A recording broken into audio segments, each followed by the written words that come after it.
भारत और जापान ने साइबर सुरक्षा सहित अन्य क्षेत्रों में आपसी समझौते पर किए हस्ताक्षर।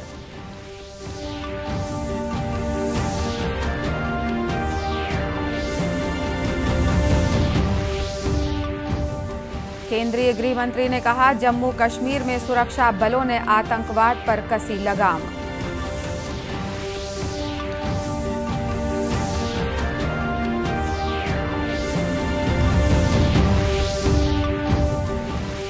मुख्यमंत्री ने कुम्हारी में करीब 6 करोड़ रुपए के विकास कार्यों का किया लोकार्पण।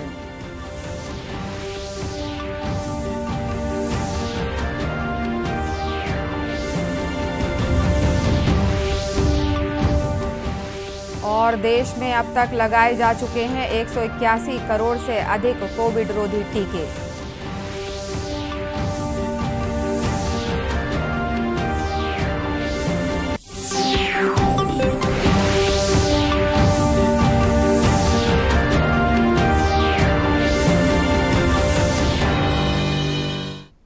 नमस्कार, आप देख रहे हैं दूरदर्शन समाचार। मैं हूं अनुराधा दुबे।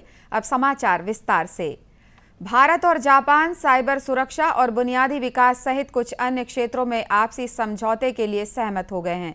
प्रधानमंत्री नरेंद्र मोदी और जापान के प्रधानमंत्री फूमियो किशिदा के बीच कल शाम नई दिल्ली में हुई मुलाकात के दौरान आपसी हितों से संबंधित 6 समझौतों पर हस्ताक्षर किए गए। ये समझौते साइबर सुरक्षा, स्वच्छ ऊर्जा और बुनियादी ढांचा विकास से संबंधित हैं। प्रधानमंत्री नरेंद्र मोदी ने श्री किशिदा के साथ संयुक्त संवाददाता सम्मेलन को संबोधित करते हुए कहा कि जापान अगले 5 वर्षों के दौरान भारत में 3.25 लाख करोड़ रुपए का निवेश करेगा। आज की हमारी चर्चा ने हमारे आपसी सहयोग को नई ऊंचाइयों तक ले जाने का मार्ग प्रशस्त किया है। हमने द्विपक्षीय मुद्दों के अलावा कई क्षेत्रीय और वैश्विक मुद्दों पर विचारों का आदान प्रदान किया। हमने यूनाइटेड नेशंस और अन्य अंतर्राष्ट्रीय मंचों पर भी अपना समन्वय बढ़ाने का निर्णय लिया। श्री मोदी ने कहा कि विश्व अभी भी कोविड महामारी और इसके असर से जूझ रहा है। इस वजह से पूरी दुनिया की अर्थव्यवस्था को सामान्य बनाने में अभी भी बाधाएं आ रही हैं। संवाददाता सम्मेलन में भारत और जापान ने यूक्रेन में संघर्ष और मानवीय संकट पर भी गंभीर चिंता व्यक्त की। अपने संयुक्त बयान में दोनों देशों ने यूक्रेन में तुरंत हिंसा समाप्त किए जाने और बातचीत के जरिए समाधान तलाशने की अपील की। केंद्रीय गृह मंत्री अमित शाह ने कहा है कि जम्मू कश्मीर में अनुच्छेद 370 समाप्त किए जाने के बाद सुरक्षा बलों ने पाकिस्तान समर्थित आतंकवाद पर निर्णायक नियंत्रण हासिल कर लिया है। जम्मू में कल केंद्रीय रिजर्व पुलिस बल के 83वें स्थापना दिवस को संबोधित करते हुए श्री शाह ने कहा कि जम्मू कश्मीर में लोकतंत्र लौट आया है। उन्होंने कहा कि अनुच्छेद 370 हटने के बाद केंद्र शासित प्रदेश में भ्रष्टाचार खत्म हो रहा है। साथ ही पूरे क्षेत्र में आम लोगों की भागीदारी से जम्मू कश्मीर का समावेशी विकास हो रहा है। उन्होंने कहा कि वर्ष 2014 में नरेंद्र मोदी के प्रधानमंत्री बनने के बाद से जम्मू कश्मीर की स्थिति में सकारात्मक बदलाव आया है। कारण दलितों, पिछड़े वर्ग, महिलाओं और पहाड़ी लोगों को एक प्रकार से जो विकास की प्रक्रिया से कहीं न कहीं कटे हुए थे, नए कानूनों के तहत इन सबको समाहित करते हुए सर्वस्पर्शीय, सर्वसमावेशक विकास की शुरुआत जम्मू कश्मीर में हुई है। और मैं मानता हूं कि जम्मू कश्मीर के अंदर सबसे बड़ा काम हुआ है, जो सशस्त्र बलों की सबसे बड़ी सफलता है कि यहां पर आतंकवाद पर एक निर्णायक कंट्रोल लेने में सशस्त्र बलों को सफलता मिली है। श्री शाह ने जम्मू कश्मीर प्रशासन द्वारा 33,000 करोड़ रुपए से अधिक का निवेश सुनिश्चित करने की उपलब्धि का भी जिक्र किया। उन्होंने कहा कि जम्मू कश्मीर में जल्द ही 7 नए मेडिकल कॉलेज और 2 एम्स काम करना शुरू कर देंगे। अपने प्रवास के दौरान उन्होंने जम्मू कश्मीर पुलिस और सुरक्षा बलों के वरिष्ठ अधिकारियों के साथ जम्मू कश्मीर की सुरक्षा स्थिति की समीक्षा भी की। मुख्यमंत्री भूपेश बघेल ने कुम्हारी में करीब 6 करोड़ रुपए के विकास कार्यों का लोकार्पण किया। इसमें सब्जी मंडी के निर्माण और रोजगार सहित अन्य कार्य शामिल हैं। इस अवसर पर मुख्यमंत्री ने कुम्हारी में थोक सब्जी मंडी के निर्माण की घोषणा भी की। ये सब्जी मंडी 23 करोड़ रुपए की लागत से तैयार होगी। उन्होंने रोजगार के लिए मछली पालन जैसी गतिविधियों को बढ़ाने के निर्देश भी दिए। मुख्यमंत्री ने कहा कि पिछले 3 सालों में कुम्हारी की सूरत तेजी से बदली है। यहां बुनियादी ढांचे का विकास हो रहा है। जो गौठान बना रहे हैं, गौठान जो बने हैं, उसी में हम लोग रूरल इंडस्ट्रियल पार्क रिपा उसकी शुरुआत करेंगे, जिसमें गांव में जो चीज़ें मिलती है उसका वैल्यू एडिशन करें, उससे संबंधित जो उद्योग है उसे लगाएं ताकि गांव के लोगों को रोजगार मिले, उस वैल्यू एडिशन हो ताकि उसे ज़्यादा कीमत मिल सके। मुख्यमंत्री ने कहा कि कुम्हारी में अब सड़क और पुल सहित विभिन्न प्रकार की सुविधाएं मौजूद हैं। अब यहां पर अच्छा अस्पताल है, 2 अंग्रेजी माध्यम स्कूल है जो जंजगिरी और कुम्हारी में चल रहे हैं। इसके साथ ही महाविद्यालय भी शुरू किया गया है। श्री बघेल ने कहा कि कुम्हारी का गौठान अच्छे तरीके से संचालित हो रहा है। यहां पर स्व सहायता समूह की महिलाएं केले की खेती कर रही हैं और इसे बेच भी रही हैं। यहां गोबर का भी बड़े पैमाने पर उत्पादन हो रहा है। उन्होंने कहा कि गोबर से बिजली बनाने की संभावनाओं पर भी विचार किया जा सकता है। केंद्र सरकार राज्यों और केंद्र शासित प्रदेशों को अब तक करीब 184 करोड़ कोविड रोधी टीके निःशुल्क उपलब्ध करा चुकी है। स्वास्थ्य मंत्रालय के अनुसार अब भी राज्यों के पास 17 करोड़ से अधिक टीके उपलब्ध हैं। मंत्रालय ने बताया कि केंद्र सरकार देश भर में कोविड टीकाकरण की गति और दायरे को बढ़ाने के प्रति संकल्पित है। इसके लिए राज्यों और केंद्र शासित प्रदेशों को अधिक टीके उपलब्ध कराए जा रहे हैं ताकि वे सुनियोजित तरीके से टीकाकरण कर सकें। देश में कोविड टीकाकरण का अभियान 180 करोड़ का आंकड़ा पार कर चुका है। अब तक 181 करोड़ 21 लाख से अधिक कोविड रोधी टीके लगाए जा चुके हैं। स्वास्थ्य मंत्रालय ने बताया कि कल 15,34,000 से अधिक टीके लगाए गए। कल 1,700 लोगों में कोरोना संक्रमण की पुष्टि हुई। इस समय देश में 26,000 से अधिक लोगों का उपचार चल रहा है। कल 3,000 से अधिक संक्रमित स्वस्थ हुए। इस समय देश के विभिन्न राज्यों में कोरोना संक्रमण काफी कम हो चुका है। इस वजह से आर्थिक गतिविधियां भी सामान्य होने लगी हैं। इधर छत्तीसगढ़ में भी कोरोना संक्रमण बहुत कम हो गया है। कल पूरे प्रदेश में करीब 6,500 सैंपलों की जांच में सिर्फ 3 व्यक्ति संक्रमित पाए गए। प्रदेश के 25 जिलों में कल कोरोना का एक भी नया मरीज नहीं मिला है। वहीं सिर्फ 3 जिलों में कोरोना संक्रमित व्यक्ति पाए गए। कल राजधानी रायपुर के अलावा राजनांदगांव और बिलासपुर में ही नए संक्रमित मरीजों की पहचान की गई। इस समय प्रदेश में कोरोना के 144 मरीजों का इलाज विभिन्न अस्पतालों और होम आइसोलेशन में चल रहा है। पंजाब में जीत के बाद आम आदमी पार्टी ने अब छत्तीसगढ़ में भी अपनी सक्रियता बढ़ा दी है। आगामी चुनाव के मद्देनजर कार्यकर्ताओं से चर्चा करने के लिए आम आदमी पार्टी के वरिष्ठ नेता और दिल्ली के पर्यावरण मंत्री गोपाल राय अपने 2 दिवसीय प्रवास पर आज रायपुर पहुंचे। मीडिया से बातचीत करते हुए उन्होंने बताया कि आम आदमी पार्टी ने अगले साल छत्तीसगढ़ में विधानसभा चुनाव लड़ने का फैसला किया है। पंजाब में आम आदमी पार्टी की जीत के बाद छत्तीसगढ़ में आम आदमी पार्टी अपना अभियान शुरू कर रही है और कल रायपुर में बदलबो छत्तीसगढ़ विजय यात्रा के माध्यम से उसकी शुरुआत करने जा रही है।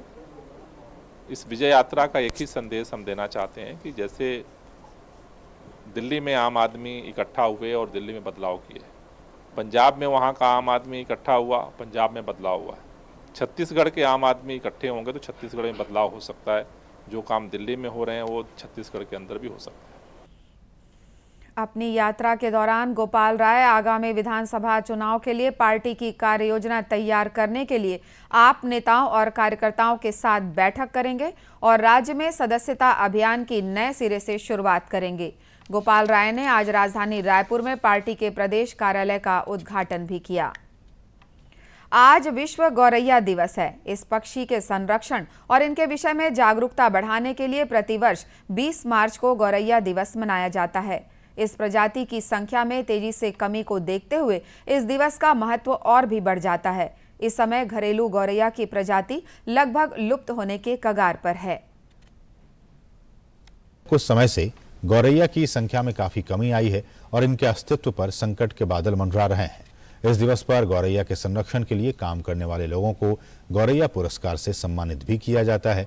विश्व गौरैया दिवस मनाने का एक मकसद ये भी है कि हमारे युवा और प्रकृति के प्रति उत्साही लोगों को गौरैया से प्रेम करने और उनकी देखभाल करने के लिए प्रोत्साहित किया जाए।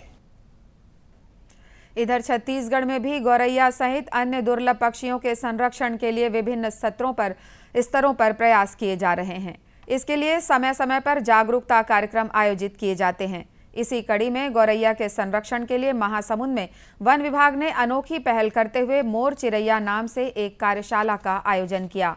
इस कार्यशाला में छात्र छात्राओं ने जहां घोंसला बनाना सीखा, वहीं गौरैया के संरक्षण के लिए गर्मी के मौसम को देखते हुए सभी प्रतिभागियों ने अपने अपने घरों में एक कटोरी में पानी और एक कटोरी में दाना रखने का भी संकल्प लिया। इस कार्यशाला में कलेक्टर नीलेश क्षीरसागर और पुलिस अधीक्षक विवेक शुक्ला सहित अन्य विभागों के अधिकारियों और कर्मचारियों ने भी चिड़ियों के लिए घोंसला बनाना सीखा। इस मौके पर कलेक्टर ने कहा कि गर्मी के मौसम में पक्षियों की सुरक्षा के लिए हम सभी को मिलजुल कर प्रयास करना चाहिए। यदि सभी लोग अपने अपने घरों में घोंसला बनाकर रखेंगे तो धूप से बचने के लिए पक्षी इन घोंसलों में आकर आसरा जरूर लेंगे। उन्होंने कहा कि ये काम हम सब की जिम्मेदारी है कि गौरैया का गौरव लौटाएं, ताकि फिर से लोगों के आंगन और छत पर गौरैया फुदकती नजर आए। जगदलपुर के महारानी अस्पताल में प्रसव कक्ष और मैटरनिटी ऑपरेशन थिएटर को लक्ष्य कार्यक्रम के अंतर्गत केंद्र सरकार ने नेशनल क्वालिटी एश्योरेंस सर्टिफिकेट से सम्मानित किया है। यह सम्मान विभिन्न स्तर पर किए गए मूल्यांकन में प्राप्त हुए अंकों के आधार पर दिया गया है। गौरतलब है कि बीते 2 वर्षों के दौरान महारानी अस्पताल में अधोसंरचना, मानव संसाधन और सुविधाओं के संबंध में किए गए प्रयासों के अलावा यहां के मेडिकल स्टाफ के समर्पित कार्यों की वजह से अस्पताल को ये उपलब्धि हासिल हुई है। महारानी अस्पताल के civil surgeon doctor Sanjay Prasad ने बताया कि केंद्र सरकार के मूल्यांकन के मापदंड काफी सख्त होते हैं। उन्होंने बताया कि अस्पताल में मौजूद बुनियादी सुविधाओं के साथ ही पर्याप्त मानव संसाधन की उपलब्धता के कारण ये उपलब्धि अस्पताल को मिल सकी है। महारानी अस्पताल जो कि बस्तर में स्थित है को नेशनल क्वालिटी एश्योरेंस सर्टिफिकेट प्रदान किया गया है। अस्पताल में प्रसूति विभाग की प्रमुख डॉक्टर शांति पांडे ने बताया कि केंद्रीय स्वास्थ्य मंत्रालय के अधिकारियों और चिकित्सा क्षेत्र के विशेषज्ञों द्वारा अस्पताल में दी जाने वाली चिकित्सा सेवाओं का आकलन किया गया। इसके आधार पर ही अस्पताल को ये राष्ट्रीय सम्मान प्राप्त हुआ है। उन्होंने बताया कि इस उपलब्धि में अस्पताल के सभी नर्सिंग, पैरामेडिकल और प्रबंधकीय अमले का विशेष योगदान रहा है। अब कुछ खबरें जिलों से। खैरागढ़ विधानसभा क्षेत्र में उपचुनाव की घोषणा के बाद राजनांदगांव जिले में आचार संहिता लागू हो गई है। कलेक्टर तथा जिला निर्वाचन अधिकारी तारण प्रकाश सिन्हा ने आज खैरागढ़ उपचुनाव के संबंध में प्रभारी अधिकारियों की बैठक लेकर दिए गए कार्यों की प्रगति की समीक्षा की। कलेक्टर ने कहा कि 80 वर्ष से अधिक उम्र वाले तथा दिव्यांग मतदाताओं को पोस्टल बैलेट के माध्यम से मतदान करने की सुविधा प्रदान की जाएगी। इसके लिए तैयारी पूरी कर ली जाए। उन्होंने कहा कि मतदान के लिए 291 मतदान केंद्र बनाए गए हैं। कांकेर जिले के कोयलीबेड़ा के इलाके में माओवादियों ने मुखबिरी के शक में एक अज्ञात युवक की हत्या कर दी। पुलिस ने मृतक का शव मरकानार गांव के पास मुख्य मार्ग से बरामद किया है। घटनास्थल से पुलिस ने माओवादियों द्वारा छोड़ा गया एक पर्चा भी बरामद किया है। सुरक्षा की दृष्टि से पुलिस ने आसपास के इलाकों में चौकसी बढ़ा दी है। महासमुंद में 2 गुटों के बीच झड़प के दौरान बीच बचाव करने पहुंचे अतिरिक्त उप निरीक्षक एएसआई विकास शर्मा की संदिग्ध परिस्थितियों में मौत हो गई। वे शाम को अपने घर के बाहर टहल रहे थे, तभी पास में हो रहे विवाद के दौरान वे सुलह कराने के लिए वहां पहुंच गए थे। घटनास्थल पर बेहोश होकर गिर जाने के बाद उन्हें तत्काल अस्पताल ले जाया गया, जहां उन्होंने दम तोड़ दिया। जिले के पुलिस अधीक्षक विवेक शुक्ला ने बताया कि पूरे मामले की जांच की जा रही है। कोंडागांव जिले के कोतवाली थाने को नए भवन में स्थानांतरित कर दिया गया है। क्षेत्रीय विधायक और प्रदेश कांग्रेस कमेटी के अध्यक्ष मोहन मरकाम ने नए थाना भवन का शुभारंभ किया। इस मौके पर उन्होंने कहा कि जिले में पुलिस गतिविधियों के विस्तार को देखते हुए नया थाना भवन काफी उपयोगी साबित होगा। गौरतलब है कि पुराना कोतवाली भवन बहुत जर्जर हो चुका था, इसलिए पुलिस अधीक्षक ने हाल ही में निरीक्षण के दौरान नया थाना भवन जल्द से जल्द बनाने के निर्देश दिए थे। इस नए भवन में सुरक्षा को ध्यान में रखते हुए नए थाना भवन में 50 सीसीटीवी कैमरे भी लगाए गए हैं। इसी के साथ ये समाचार बुलेटिन समाप्त हुआ। नमस्कार।